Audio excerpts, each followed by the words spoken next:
Bonjour à tous et bienvenue dans Automoto, épisode 34, saison 48. Pour tout le monde, une Smart, c'est ça, la vraie première petite voiture au monde.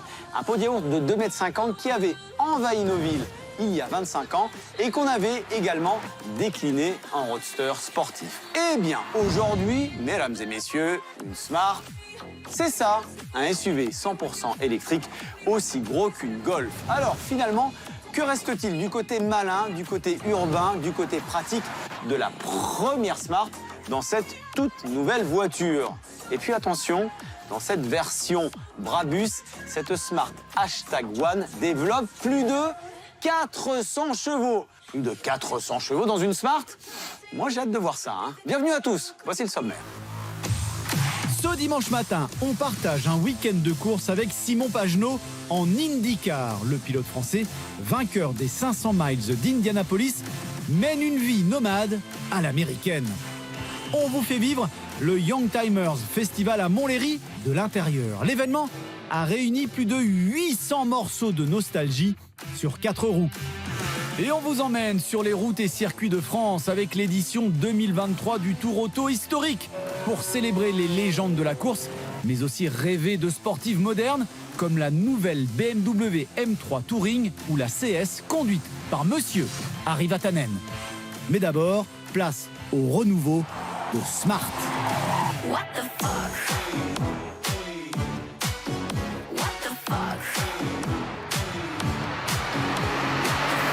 Me voilà à bord de la Smart #1 en version normale, une version qui ne fait que 272 chevaux.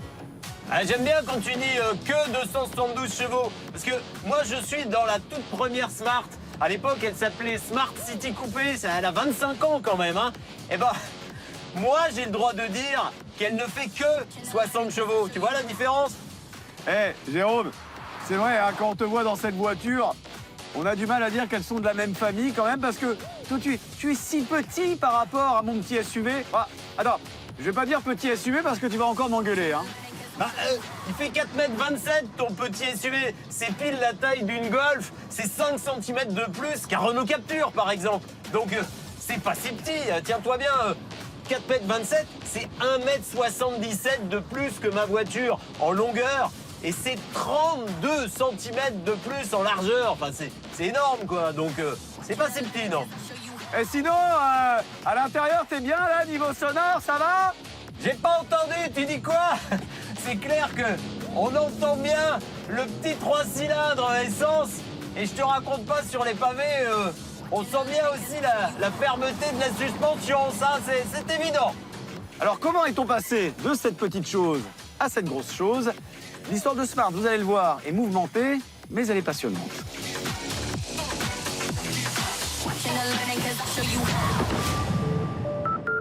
Au départ, la Smart devait être une Swatch. Le créateur des célèbres montres en plastique voulait construire une automobile avec les mêmes idées marketing. Du plastique donc, de la couleur et de l'irrévérence. Mais surtout, Nicolas Hayek, Monsieur Swatch, imaginait une voiture électrique. L'aventure démarre début 90. L'homme s'adresse à plusieurs constructeurs français, PSA puis Renault, sans succès. Finalement, c'est Daimler-Benz qui accepte de s'allier à Hayek pour la fabrication de ce véhicule minuscule. Pour lui, le concept est idéal. C'est haute qualité, avec sécurité, bas prix, provocation, joie de vivre, produit dans les pays européens. Des prototypes sont lancés, mais l'électrique en particulier coûte trop cher à l'époque. Résultat, la voiture sort en 1998, mais en essence. Hayek quitte le projet. Smart sera alors détenue à 100% par Daimler. La voiture cartonne dans toutes les villes européennes, et pourtant, elle n'est pas rentable. Smart essaie alors de se diversifier avec le Roadster et les 2 générations de Fort. Mais ce sont des échecs commerciaux. Les clients aiment la Fortwo, rien que la Fortwo. C'est elle, la vraie Smart, tellement agréable en ville. Daimler s'allie à Renault pour la 3e génération de sa petite 2 places. Elle partage son châssis et ses moteurs avec la Twingo. Mais le succès n'est pas au rendez-vous. La Smart est trop chère, d'autant qu'elle devient électrique à un tarif exorbitant. En 2019, la moitié du capital est vendue au grand constructeur chinois Geely. Les nouveaux modèles seront désormais fabriqués en Chine, mais dessinés en Allemagne. Et ce Hashtag One est la première voiture de cette nouvelle ère. Un SUV électrique de taille moyenne qui balaie totalement l'esprit de la petite Fortwo. Après, Jérôme, c'est pas la première fois que Smart se détourne du concept original de la petite citadine. On le voit avec ce Roadster, déjà à l'époque. Il y a aussi la 4x4, la 4 places. Ouais, mais ça a jamais marché. Pour toi, smart, en anglais, qu'est-ce que ça veut vraiment dire? Ça veut dire malin, intelligent. Oui, alors c'est pas la même chose. Ils ont été les premiers à se rendre compte qu'on roulerait de plus en plus mal en ville. Ça, c'est intelligent. C'est vrai. Et qu'est-ce qu'ils ont fait? Ils ont fait cette petite voiture de 2,50 m qui se gare partout. Ça, c'est malin. Mais c'est ce qu'on perd avec le Hashtag One, du coup. C'est peut-être ce qu'on perd un peu avec cette voiture. Mais tu le disais, d'un autre côté, Smart, ça n'a jamais super bien marché, finalement. C'est pas une marque rentable. C'est vrai, mais le moins qu'on puisse dire, c'est qu'ils ont changé complètement de paradigme, quoi. Regarde la taille de cette voiture, on en a déjà parlé. Mais est-ce que t'as bien vu l'habitacle de la voiture? Oui, effectivement. Alors, rien qu'au niveau des plastiques. D'un autre côté, vu la tête des plastiques de la première Smart, il n'y avait pas de risque de faire moins bien. Non, c'était pas très compliqué, mais je trouve que, bon, même si ça reste assez du plastique dur, je trouve que c'est plutôt pas mal. Et puis, en termes d'équipement, c'est vraiment impressionnant.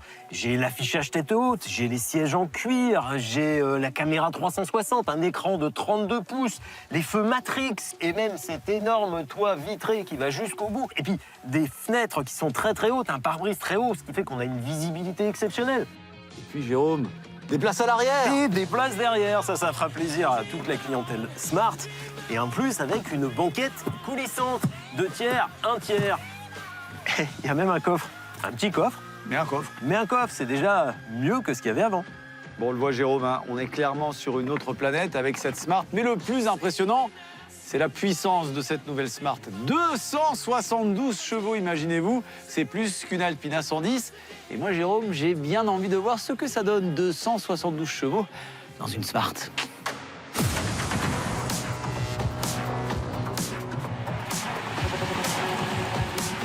Alors, en termes de sensation de conduite, on est dans un SUV qui accélère fort, qui freine bien, qui est plutôt confortable.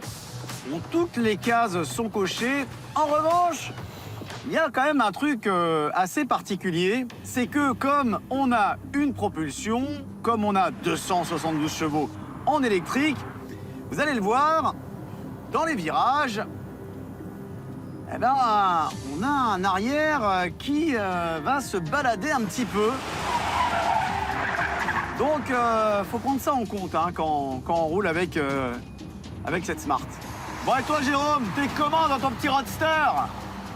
Écoute, j'accélère moins fort que toi, parce que j'ai moins de puissance. Mais j'ai quand même l'impression que je te rattrape dans les virages. Ah ouais. Eh, dis donc, tu pèses combien? À 800 kilos.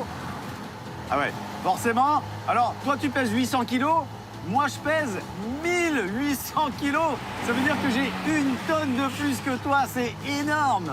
Ouais, 1800 kilos, c'est à peu près le poids d'un Volkswagen ID.3 qui fait la même taille. Mais bon, c'est clair que ça pardonne pas en termes de conduite.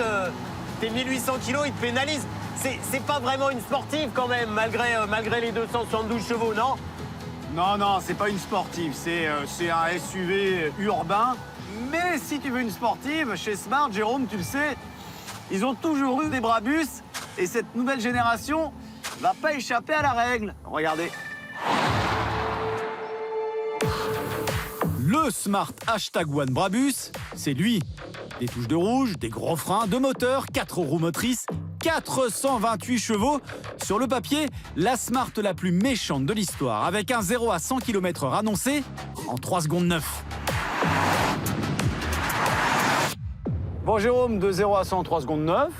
C'est plutôt pas mal parce que c'est les temps d'une Porsche 911. C'est même mieux, Attends, je me mets en position sport et même en position Brabus. À côté du fameux renard qui m'énerve. Exactement, et là, je pense qu'il y a toute la puissance qui est donnée. 428 chevaux. Ah oui. C'est pas mal, Ah oui, on est bien collé au ciel. Passer les 100, freinage. Dis donc.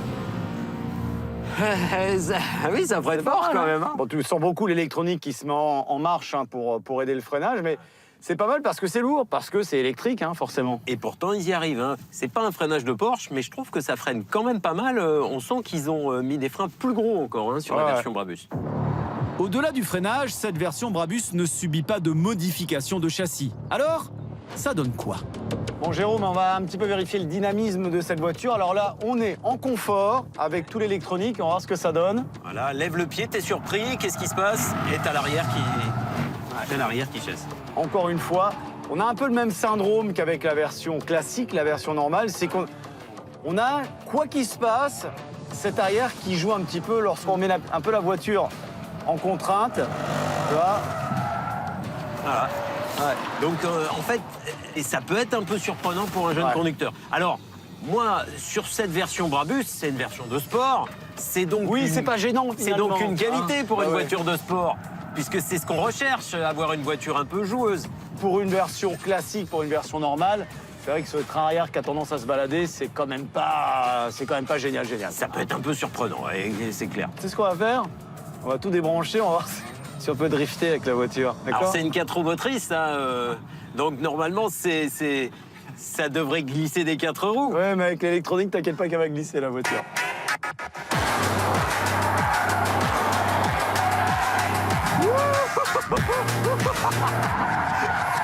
Ça fonctionne. On a tendance un petit peu à avoir du mal à maintenir la glisse. Ah, moi je trouve que tu te débrouilles super bien. Mais ça fait la blague. Ah ouais, ça fait la blague. Cette Brabus, elle est marrante, hein, finalement. Oui, et puis bon, c'est quand même une Brabus, donc une Brabus, ça drift, non? Ouais, 428 chevaux, en drift. Tu vois, on sent un peu sur le train avant. Mais est-ce que t'es sûr que c'est l'électronique? Est-ce que c'est pas le moteur des roues avant? Écoute, je sais pas. Est-ce que c'est une 4 roues motrices?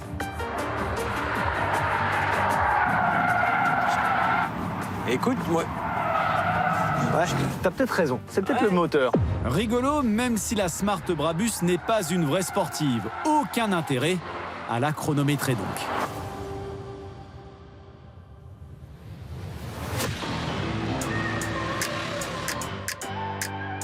Bon, Jérôme, on a des Smart qui sont aussi grandes qu'une Golf, hyper bien équipées, qui, dans cette version Brabus, accélèrent aussi fort qu'une Porsche 911. On n'a pas parlé des prix, et c'est là où ça va un petit peu faire mal, c'est ça? Alors les Smart n'ont jamais été bon marché, C'est vrai. ça c'est clair. Et en plus, quand on voit les caractéristiques de l'engin, il y a de quoi avoir peur, c'est vrai. Alors, ça donne quoi? Alors, notre version premium de roue motrice, équipée telle qu'on l'a vu, coûte 38 500 €, bonus déduit. Ah. Ça commence même à 35 000 €. Alors, c'est une somme, mais dis donc, ça m'a l'air quand même relativement compétitif par rapport à la concurrence, non? Ben ouais, si on équipe les concurrents comme cette Hashtag One Ouais. Premium, c'est-à-dire si on lui met des options Ouais. pour être équipé de façon similaire, l'Hashtag One coûte 10 000 € moins cher que le Peugeot 2008 Ah ouais. électrique, coûte 12 000 € moins cher que le Renault Mégane électrique, coûte 13 000 € moins cher que la Volkswagen ID.3 électrique. Bon, niveau tarif, c'est compétitif. Et cette Brabus, alors, elle donne quoi, justement, sur les prix? Alors elle dépasse les 47 000 €, c'est la somme jusqu'à laquelle on a 5 000 € de bonus. Au-delà, il n'y a plus de bonus, donc elle coûte 47 500 €. Mais même à 47 500 €, eh ben, elle est 5 500 € moins chère qu'une Tesla Model 3 à 4 roues motrices. D'accord, mais elle n'a pas 600 km d'autonomie. Non, 400 km d'autonomie pour la Brabus, 440 km d'autonomie pour la version 2 roues motrices. Là, c'est comme le Peugeot 2008 ou la Renault Mégane E-Tech électrique. Donc elle rentre un peu dans le rang en termes d'autonomie. Ouais. Bon, tu les conseilles, ces deux voitures, alors? Alors la version Brabus, qui est donc la version sportive, Ouais. moi je trouve qu'il y a une logique à ce que l'arrière Oui, soit c'est un vrai. peu volage, c'est amusant. En revanche, pour la version premium, je suis pas convaincu parce que, bon, on a eu des prototypes, nous, hein, donc, C'est vrai. mais je trouve que pour la version des clients, il faudra encore améliorer l'électronique, en particulier l'ESP de cette Ouais. version, parce que cet arrière qui dérape un petit peu, ça peut être joueur, mais là, je trouve que c'est trop surprenant, en tout cas pour une version qui n'est pas une version sportive. Donc, à mon avis, il faut encore travailler un petit peu pour que... Bon, on vérifiera ça dans un prochain essai, Jérôme. Merci beaucoup. Allez, on passe tout de suite à Automoto Express l'hebdo, toute l'actualité de la semaine. Et on se retrouve dans la deuxième partie de l'émission. À tout de suite. Au programme de l'actu cette semaine, des nouveautés en cascade, Mercedes met le paquet et la Bugatti Bolide en approche. La jeune marque Cupra a dévoilé le Tavascan, son premier SUV coupé 100% électrique. Il reprend la plateforme de la borne, la compacte électrique de Cupra. Le SUV espagnol sera disponible en deux versions, une propulsion avec 286 chevaux et une 4 roues motrices avec 340 chevaux. McLaren vient de présenter la 750S, la rivale de la Ferrari 296 GTB. Elle reprend le châssis et le V8 biturbo de la 720S, poussé à 750 chevaux, et son look évolue peu. Avec moins d'1,3 tonne à sec sur la balance, elle pèse 200 kg de moins que la Ferrari et son V6 hybride de 830 chevaux. McLaren a également dévoilé la version Spider, qui accuse 49 kg de plus que le coupé, mais affiche les mêmes performances avec un 0 à 100 expédié en 2 secondes 8. Maserati a présenté son premier SUV électrique, le Grecale Folgore. Il se différencie des versions thermiques par sa calandre, ses jantes spécifiques et son absence de sortie d'échappement. Le Grecale Folgore devrait débarquer l'an prochain. Mercedes vient de présenter sa nouvelle classe E. Les lignes de la grande routière restent très traditionnelles, mais dans l'habitacle, place au Superscreen, cette grande dalle numérique qui court sur toute la planche de bord. Sous le capot, 5 motorisations seront disponibles, dont 2 hybrides rechargeables avec une autonomie électrique de 100 km. Les puissances s'échelonnent de 197 à 381 chevaux. Cette classe E de 5e génération sera disponible cet été. Maybach a dévoilé son premier véhicule électrique, l'EQS SUV, rival des Rolls-Royce Cullinan et Bentley Bentayga. Il est reconnaissable à sa calandre, ses jantes et sa peinture biton. À l'intérieur, il se dote de matériaux encore plus soignés et de sièges arrière individuels. Les tarifs de ce salon roulant de 658 chevaux seront forcément très salés. On vous l'avait présentée en exclu il y a 2 ans, alors qu'elle était encore à l'état de concept. Elle, c'est la bolide. Bugatti avait promis de le faire, Bugatti est en train de tenir parole. La Bugatti Bolide est entrée dans une nouvelle phase de développement. Son ambition ? Devenir la Bugatti la plus performante de l'histoire de la marque. Puissance, 1600 chevaux issus du W16. Poids, seulement 1450 kg. Ce monstre réservé à la piste est attendu pour 2024. Seuls 40 exemplaires seront produits. Automoto Express, c'est tous les jours sur nos réseaux sociaux pour rester informé au quotidien.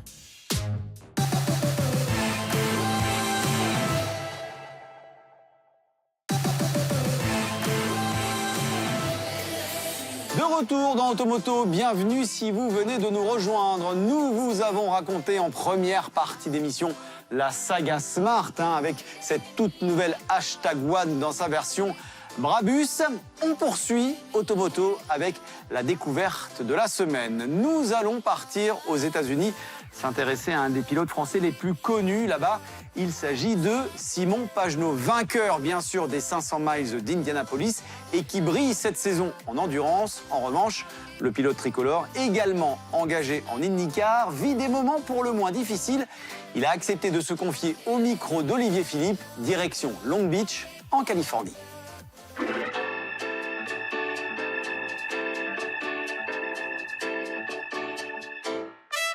Long Beach, une ville balnéaire au sud de Los Angeles qui se transforme chaque année en circuit automobile façon Monaco. Mais pour la version californienne, la F1 fait place à l'IndyCar, une spécialité purement américaine, disputée par des Américains. Enfin presque. L'IndyCar, c'est une discipline bien américaine. On en voit la taille des camions d'ailleurs. On court partout aux États-Unis et on a une course au Canada à Toronto. Simon Pagenaud est l'un des rares Français à s'être fait une vraie place aux États-Unis depuis des années dans cette compétition très particulière.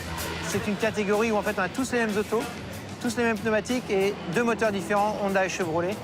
Niveau technologique, les voitures sont moins évoluées, plus âgées que les Formule 1, mais la compétition et le spectacle est vraiment très excitant, avec des marges d'erreur très infimes.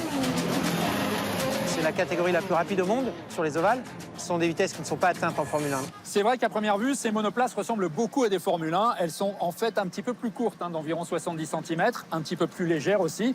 Et puis la différence la plus visible, c'est ce pare-brise. Il est obligatoire depuis 2020 en IndyCar. Il permet de dévier toutes sortes d'objets qui seraient projetés contre le pilote. Et puis, petite astuce, pour le nettoyer, il suffit d'enlever un de ces films transparents lors d'un arrêt au stand. Il s'agit d'y voir clair quand on dépasse les 400 km/h de moyenne. Comme ici, aux 500 miles d'Indianapolis. C'est d'ailleurs en gagnant cette épreuve mythique en 2019 que le pilote a définitivement conquis les Américains. Une consécration qui l'a même amené jusqu'à la Maison Blanche, distinction unique pour un Frenchie. Simon est très déterminé, patient. Il sait exactement ce qu'il veut et quand on a décidé de l'avoir dans l'équipe, c'est parce qu'on avait besoin de quelqu'un comme ça. On avait besoin de lui pour qu'il nous pousse à être meilleurs techniquement. Et il a fait un super boulot. Chez Meyer Shank Racing, depuis l'année dernière, Simon a du travail en effet. Les voitures de la jeune écurie sont loin de satisfaire pour le moment toutes les ambitions du pilote. Petit souci sur le moteur en début de séance, donc on a perdu du temps avec ça. Mais c'est mieux, mais il nous en manque. Mais vous ne verrez jamais une trace de doute ou un manque d'enthousiasme sur le visage de Simon. Une positive attitude, très américaine, qui a facilement adopté ce Poitevin qui se destinait plus jeune à reprendre le supermarché de son père. J'y pense beaucoup, j'y pense très souvent, oui. Mais oui, c'est assez incroyable de se dire que de Montmorillon, une petite ville avec 6500 habitants, aujourd'hui on est en Californie, à Long Beach. Et Long Beach, en fait, c'est très particulier pour moi parce que c'est l'endroit de ma première course aux États-Unis. Les portes n'étaient pas faciles à ouvrir à ce moment-là pour aller vers la F1. Je n'avais pas vraiment les connexions qu'il fallait. Il y a ce championnat de Champ Car Atlantique ici aux États-Unis qui proposait une prime de course énorme pour le vainqueur du championnat. Voilà, ça fait 17 ans et je suis encore là. Une vie de nomade des circuits pour Simon, qui sillonne les États-Unis de long en large à bord d'une caravane géante qui est devenue sa maison. Un luxe bienvenu pour supporter 55 000 km de voyage par an. D'avoir ma maison sur les circuits, c'était quelque chose de très important pour pouvoir optimiser le temps de sommeil, la préparation physique le matin avant de monter dans la voiture et d'avoir son chez-soi pour la nourriture, l'hydratation. Simon Pagenaud, comme on l'appelle ici, chouchou des médias américains pour son humour et son autodérision, voit désormais de jeunes retraités de la F1 débarquer dans son paddock, comme Romain Grosjean, entré l'année dernière en IndyCar et avec un certain succès.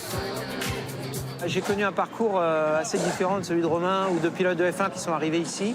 Est-ce que j'aurais voulu piloter une F1? Bien sûr, ça reste le summum au niveau technologique du sport automobile. Même au niveau de ma carrière, j'ai extrait un maximum de ce que j'avais, et de ma situation personnelle et de ma voix. Donc j'en suis heureux. Un bonheur partagé par ses fans, visiblement. C'est l'un des plus grands champions qu'on ait jamais eu dans ce sport. Et en dehors de la compétition, il est juste tellement classe avec les gens. Il aurait pu avoir du succès dans n'importe quoi.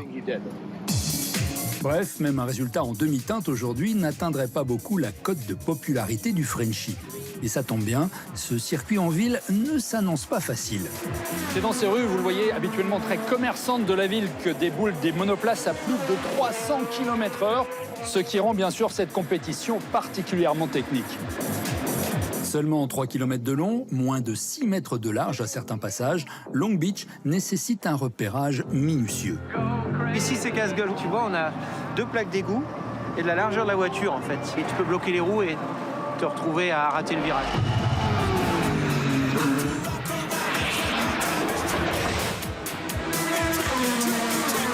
Ce circuit délicat n'aura pas été le meilleur terrain de performance cette fois pour Simon, victime de petits problèmes techniques. Il est 15e à l'arrivée, loin derrière Grosjean, à la 2e place. Des turbulences en Indy que le pilote de la Vienne compense par des escapades en endurance où il fait des étincelles. En janvier dernier, en Floride, il remportait les 24 heures de Daytona pour la 2e fois consécutive. Des exploits américains qui assoient son crédit pour revenir bientôt en France, à l'occasion d'une autre course mythique, les 24 heures du Mans. J'ai toujours été convaincu que les rêves étaient réalisables si on y pensait suffisamment. Si j'arrive à faire ça, ce sera vraiment la carrière idéale, donc, parce que c'est les plus belles courses, je dirais, au monde qui auront été gagnées. Alors dans la Sarthe, Simon le Frenchie sera-t-il enfin prophète dans son pays? Réponse lors des prochaines éditions. Nous sommes toujours avec la famille Smart et la dernière née, cette hashtag One version Brabus. On en reparle tout de suite après un nouveau reportage. C'est parti! Place au Youngtimers Festival, la grande fête des jeunes voitures anciennes. L'autodrome mythique de Lutac à Montlhéry, des milliers de fans venus revivre leur jeunesse grâce à 800 machines à remonter le temps. Des voitures souvent populaires, ni trop jeunes ni trop anciennes, qui dépassent rarement la trentaine. On les appelle les Youngtimers. Et ces stars des années 80 et 90 ont la cote auprès d'une nouvelle génération de collectionneurs. Fin 90 et 2000, c'était carrément ma génération. Mais vous êtes jeune et vous roulez en Renault Espace. À 23 ans. Ça permet de se faire plaisir avec des voitures pas trop compliquées à entretenir. Clio 16S, Williams, on a eu pas mal. Et c'est un rêve de gosse, on va dire. Bienvenue en plein cœur du plus grand rassemblement tricolore de Youngtimer. Toi à gauche, toi encore à gauche. Encore. À l'initiative de ce festival, François-Xavier Basse, fondateur du magazine référence des Youngtimers. À 80 000 km d'origine. Depuis quelques années, cet amateur de voitures de la fin du XXe siècle milite pour que le mouvement prenne de l'ampleur en France. En fait, on croise à la fois les gens qui avaient ces voitures ou qui en rêvaient quand ils étaient actifs, donc la génération des baby-boomers en fait, et puis leurs enfants qui, eux, ont grandi sur la banquette arrière et qui se disent bah, tiens, je pourrais racheter la même voiture qu'avait mon oncle, qu'avait ma mère, qu'avait mon cousin, etc. Donc c'est ça. Moi, par exemple, quand je vois le Renault Espace 1, ça me rappelle plein de souvenirs. Oui, voilà. Aujourd'hui, François-Xavier a d'ailleurs réuni les modèles les plus marquants de cette édition, des prétendants triés sur le volet qui retrouvent la lumière dans ce concours d'élégance. L'idée, c'est de trouver des voitures qui soient le plus proche possible de l'origine, qui soient plutôt rares, qui soient originales. Donc c'est ça, voilà, c'est un peu l'objectif. Et on essaye de représenter toutes les nationalités, toutes les carrosseries, c'est-à-dire des cabriolets, des coupés, des coachs, des berlines, et puis toutes les périodes, 80, 90, 2000. Donc l'idée, c'est qu'on ait toute la planète, en fait, Youngtimers. On a le Renault Espace, on a la 405 Mi16, celle-ci. New Beetle RSI, ouais. Qui est d'origine ou non? Ouais, elle est d'origine. Non, elle est d'origine. C'est sorti comme ça. Et à l'époque, ça valait à peu près le prix d'une Porsche 996 quand c'est sorti. Neuf. Cette Beetle équipée d'un V6 3 litres 2 est la version la plus extrême de la célèbre New Beetle, mais c'est surtout le modèle de production le plus rare de l'histoire de Volkswagen, avec seulement 251 exemplaires et des éléments inhabituels dans une coque. Regardez, là, il y a tout le côté sportif, le carbone, les compteurs, les tachymètres avec l'huile. Et puis surtout, moi, ce que j'adore, c'est la sono à chaque fois dans les Youngtimers. C'est l'autoradio qui est sur le toit. Franchement, je pense que c'est le coup de cœur du jury. Première place au classement pour ce collector et Selim, le gagnant quelque peu surpris. Je suis numéro 1, pardon, parce qu'on n'entend pas qu'il y avait... le gros paquet. C'est toi qui as gagné. Je suis plus que ravi. C'est une très belle surprise. Quand ils ont créé la voiture, je pense qu'on leur a dit, écoutez, vous avez feuille blanche. Carte blanche. Voilà. Allez, faites-vous plaisir. Faites-vous plaisir. On prend une base de cox et puis, comme on pourrait faire aujourd'hui en 3D quand on invente des véhicules. Sauf que là, il est sorti de série, quoi. Rennes sur le podium, mais aussi sur la piste où le week-end est ponctué par les runs des 800 voitures classées par catégorie.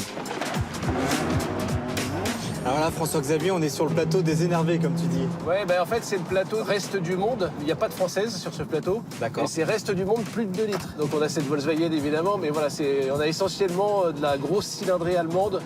Et quand on parle de BMW, évidemment, on a essentiellement des M3, quoi. C'est-à-dire qu'on n'a pas du petit modèle, quoi. L'occasion aussi d'admirer sur l'anneau les populaires survitaminés qui nous ont fait rêver, comme les Peugeot 205 GTI et 106 Rally, les Renault Clio 16S, Citroën Xara WRC ou encore ZX16V, avec au programme des battles improvisés et quelques frayeurs.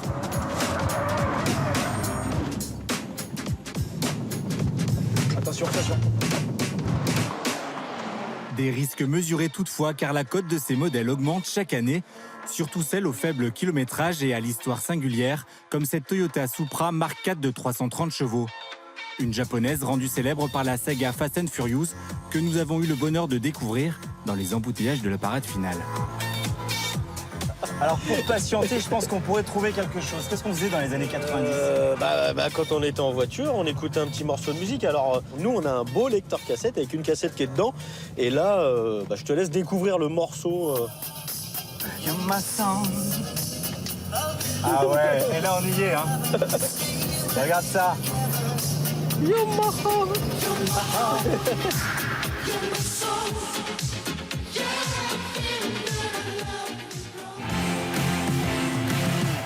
Allez, on passe au grand format de la semaine et on va vous emmener sur les routes de France à l'occasion de l'édition 2023 du Tour Auto. Des spéciales endiablées, les plus beaux circuits de notre pays, avec près de 250 voitures qui ont fait l'histoire de l'automobile.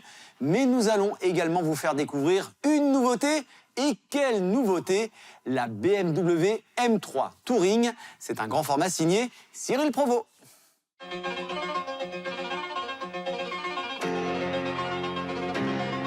Le Tour Auto, c'est un rallye historique qui rend hommage au Tour de France automobile, une des plus vieilles courses au monde, née en 1899. 124 ans plus tard, l'épreuve est devenue commémorative. Mais on va vous montrer qu'il s'agit toujours d'une véritable course. Parce qu'une fois que les voitures sortent du Grand Palais éphémère à Paris, c'est parti pour un périple de 2000 km à travers la France, avec un vainqueur et tous les autres derrière. Et il faut suivre le rythme. Allez, c'est parti, on y va! C'est le début d'un périple de 5 jours où les concurrents sillonnent les routes spéciales de rallye et circuits du pays, avec un itinéraire qui change chaque année. Après un court passage au château de Vaux-le-Vicomte, tout près de Melun, les voitures reprennent leur folle épopée pour faire rêver les spectateurs au bord des routes, toujours plus nombreux chaque année. Oh, bah on est là depuis 7h30, hein. Ouais. On se les caille sur le bord de la route à regarder des belles voitures. Ah ouais, une petite Ford GT40. On manquerait ça pour rien au monde. J'accompagne, mais j'aime beaucoup ça aussi. Grande passionnée de vieilles voitures, donc voilà, on vient profiter et admirer ces voitures qu'on voit vraiment pas tous les jours. Ouais. C'est fantastique que ça existe encore en France et on espère pour longtemps.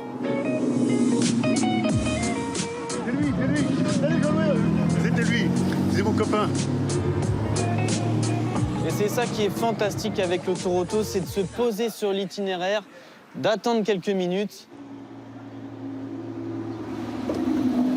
et de voir passer des véritables voitures de course sur la route.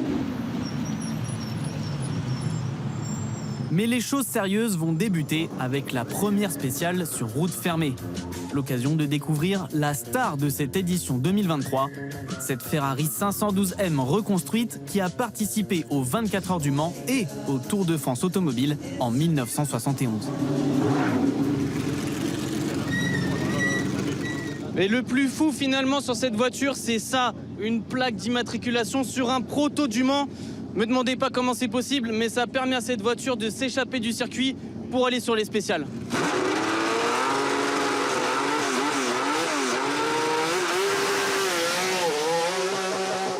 Mais pour laisser s'exprimer pleinement les 600 chevaux de son V12,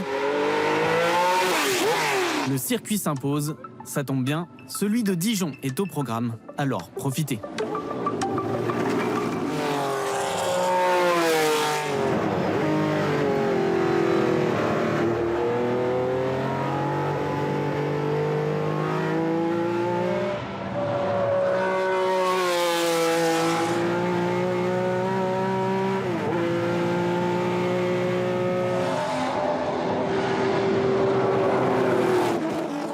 Entendre ces mécaniques est un vrai plaisir, mais ce n'est pas sans risque. Certaines voitures commencent déjà à montrer des signes de faiblesse et même quelques cicatrices. Alors à la fin de la journée, les assistances viennent porter secours à ces doyennes de l'automobile. Sans ces équipes qui ont la connaissance et le talent pour réparer ces voitures, c'est clair, l'épreuve n'existerait pas. Car certaines des participantes ont aujourd'hui 60, 70 ans et même plus. Elles méritent donc un véritable savoir-faire pour qu'elles soient au sommet de leur performance, comme lorsqu'elles étaient modernes, comme lors de leur première participation. Et chaque année, on ne peut pas s'empêcher de se poser cette question. Et si les sportifs d'aujourd'hui participaient au Tour Auto? On peut rêver, non ?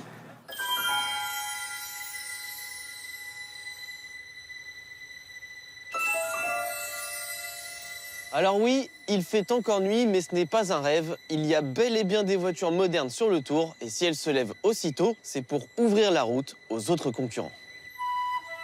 Visiblement, BMW partageait le même fantasme que nous. Depuis 13 ans, le constructeur partenaire officiel de l'événement fournit les véhicules des ouvreurs, ceux qui reconnaissent l'itinéraire avant les coureurs. L'occasion de vous embarquer dans la toute nouvelle BMW M3 Touring, pour voir ce qu'elle a dans le ventre. Premier arrêt sur le circuit pour dissiper la brume de Bresse et chauffer la piste avant l'arrivée des concurrents. Mais le plus difficile, ce sont bien les spéciales. On va donc la soumettre à cette épreuve. Et qu'est-ce qu'on recherche sur les spéciales? Eh ben de l'agilité. Et là, c'est bluffant. On ressent vraiment pas qu'on est dans un break. On s'en rappelle juste quand on regarde là derrière, qu'on voit cette vitre arrière toute droite qui nous faut aussi de la puissance pour ressortir fort de chaque virage. Et là, on peut pas dire qu'on en manque parce que ce 6 cylindres biturbo, il est plein à tous les régimes. Si on résume, on a une voiture hyper sportive qui est un break, oui, ok. Et ça veut dire qu'on peut emmener toute l'assistance avec nous, plus des pièces de rechange si besoin. Mais pour un tour auto moderne, eh ben, il faudrait aussi des pilotes. Ça tombe bien, il y en a un qui est pas mal devant. Ce pilote, c'est Harry Vatanen, qu'on ne présente plus.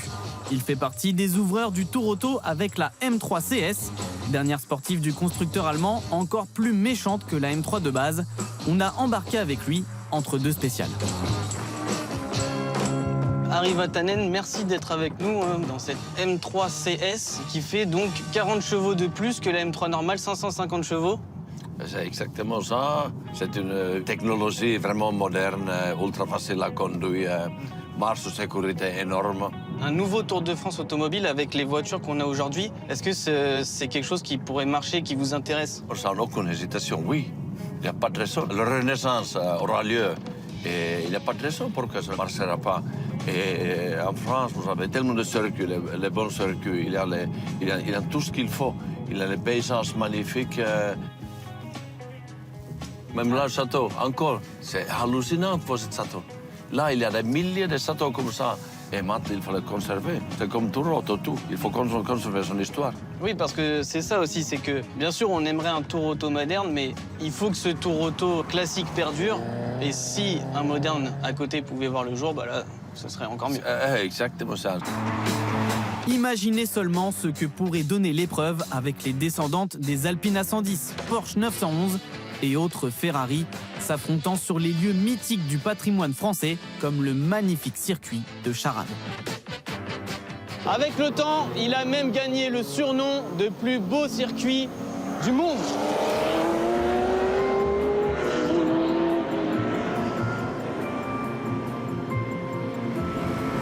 Ça fait partie des beaux circuits, effectivement, mais surtout l'ancien Charade, des années fin 80.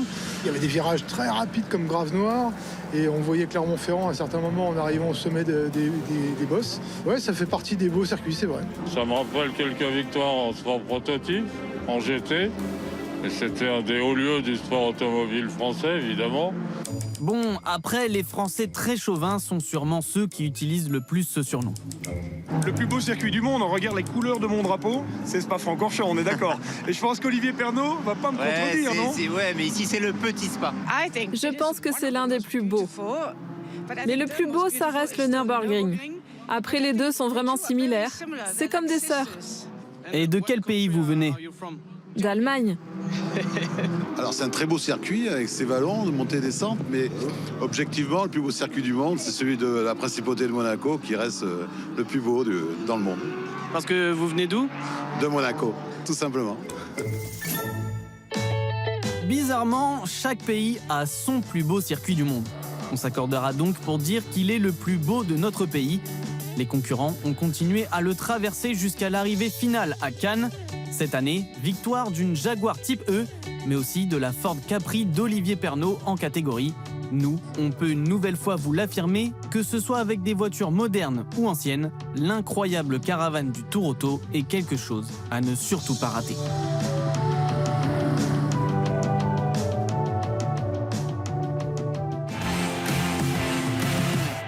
Tout de suite, place à Téléfoot avec Grégoire Margoton au lendemain de la finale de la Coupe de France. Nous, on se retrouve bien sûr la semaine prochaine dans Automoto. Portez-vous bien. Ciao.